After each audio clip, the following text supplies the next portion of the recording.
പാലക്കാട് ഒലവക്കോട് താണാവിൽ യുവതിക്ക് നേരെ ആസിഡ് ആക്രമണം ഉണ്ടായ വാർത്ത ഞാൻ നേരത്തെ പറഞ്ഞു. ലോട്ടറി കട നടത്തുന്ന ഒലവക്കോട് സ്വദേശിനി ബർഷീനയ്ക്കാണ് പൊള്ളലേറ്റത്. ബർഷീനയുടെ മുൻ ഭർത്താവ് തമിഴ്നാട് സ്വദേശി ഖാജ ഹുസൈനാണ് ആക്രമണം നടത്തിയയാളെ പോലീസ് കസ്റ്റഡിയിലെടുത്തിട്ടുണ്ട്. നിഖിൽ പ്രമേഷ് പാലക്കാട് നിന്ന് ടെലിഫോണിൽ ചേരുന്നു. Nikhil, good morning. പറയൂ വിശദാംശങ്ങൾ, അപ്ഡേറ്റ്സ് എന്താണ്? ഇന്ന് രാവിലെയാണ് ഈ ദൗർഭാഗ്യകരമായിട്ടുള്ള സംഭവം ഉണ്ടാകുന്നത്. കൃത്യം 7 മണിക്കാണ് ഈ വിഷയം.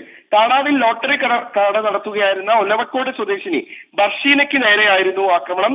ബർഷീനയുടെ മുൻ ഭർത്താവ് തമിഴ്നാട് സ്വദേശി ഖാജ ഹുസൈനാണ് ഈ ആക്രമണം നടത്തിയത്. ഇവർ തമ്മിൽ ചില പ്രശ്നങ്ങൾ കഴിഞ്ഞ ദിവസങ്ങളിൽ നിലനിന്നിരുന്നു. ഇതേ തുടർന്ന് ഇന്ന് രാവിലെ ഇവരുടെ വീടിന് മുന്നിലെത്തിയ, ഈ കടയ്ക്ക് മുന്നിലെത്തിയ ഭർത്താവ് ഖാജ ഹുസൈൻ ഇവർക്ക് നേരെ ആസിഡ് ആക്രമണം നടത്തുകയായിരുന്നു. സാരമായി പൊള്ളലേറ്റ ബർഷീന ഇപ്പോൾ പാലക്കാട് ജില്ലാ ആശുപത്രിയിൽ ചികിത്സയിൽ കഴിയുകയാണ്.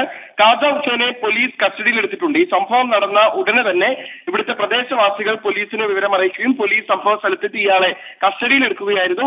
ഇവർ തമ്മിൽ ചില കുടുംബ പ്രശ്നങ്ങൾ ഉണ്ടായിരുന്നു. അതാണ് ഇത്തരത്തിലുള്ള ഒരു ആക്രമണത്തിലേക്ക് നയിച്ചത് എന്നതാണ് മനസ്സിലാക്കാൻ കഴിയുന്ന കാര്യം. എന്തായാലും കൂടുതൽ വിവരങ്ങൾ പോലീസ് ഈ പ്രതിയിൽ നിന്നടക്കം ചോദിച്ച് മനസ്സിലാക്കിക്കൊണ്ടിരിക്കുകയാണ്. ദൗർഭാഗ്യകരമായിട്ടുള്ള ഒരു സംഭവമാണ് ഇന്ന് രാവിലെ തന്നെ പാലക്കാട് ഒലവക്കോട് നിന്ന് ഉണ്ടാകുന്നത്. താണാവിലാണ് ഈ ബർഷീന ലോട്ടറി കട നടത്തുന്നത്. ആ കടയ്ക്ക് മുന്നിലെത്തിയായിരുന്നു ഭർത്താവിന്റെ ആക്രമണം. SK